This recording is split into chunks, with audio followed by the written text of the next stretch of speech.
Okay, here's the deal. Van and I are going to conduct a little experiment about drag using go-karts. Van and I are riding in the same kind of go-kart with the same amount of fuel. These are constants. However, Van is taller and heavier than I am. These two variables, height and weight, might affect the race, and hopefully I'll cross the finish line first. I am the superior driver. I can't change my weight, but if I change the variable of being taller and crouch down and become more streamlined, I might have a chance.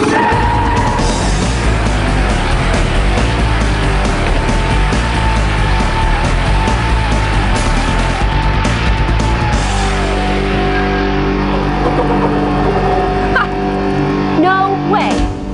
How did you win? Let me explain, Jennifer. I changed my shape, which allowed the air to flow more smoothly around me.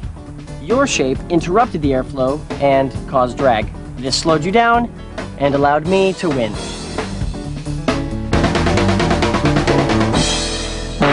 So what is drag?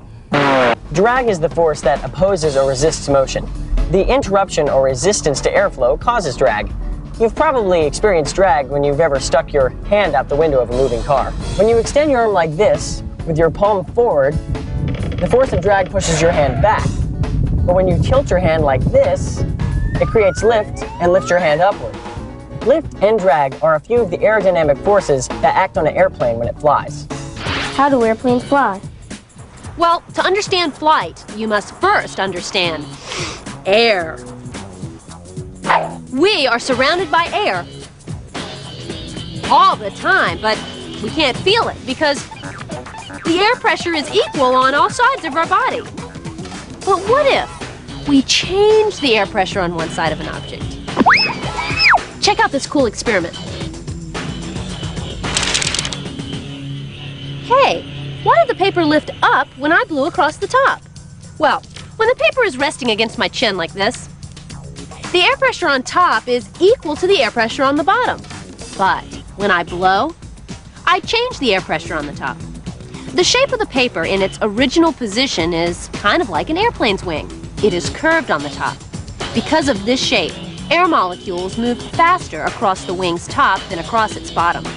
Swiss mathematician Daniel Bernoulli discovered that faster-moving fluids, such as air, exert less pressure than slower-moving fluids.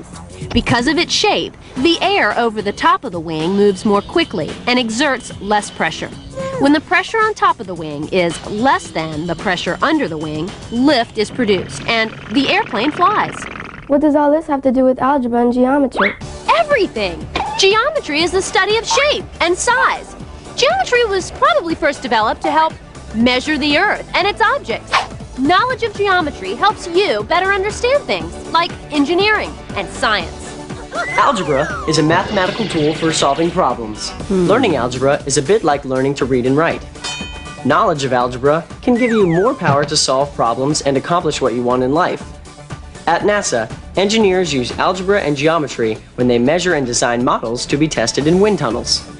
Like today's NASA engineers, Orville and Wilbur Wright used algebra and geometry. By blowing a certain amount of air over models in a wind tunnel, the Wright brothers tested and compared different wing shapes, rudder shapes, and propeller shapes. Hey, let's conduct an experiment very similar to the Wright brothers and test different shapes for drag. Good idea, Van, but first, teachers, make sure you check out the NASA Connect website and download the lesson guide for today's program. In it, you'll find step-by-step instructions and analysis questions for today's classroom activity. Van?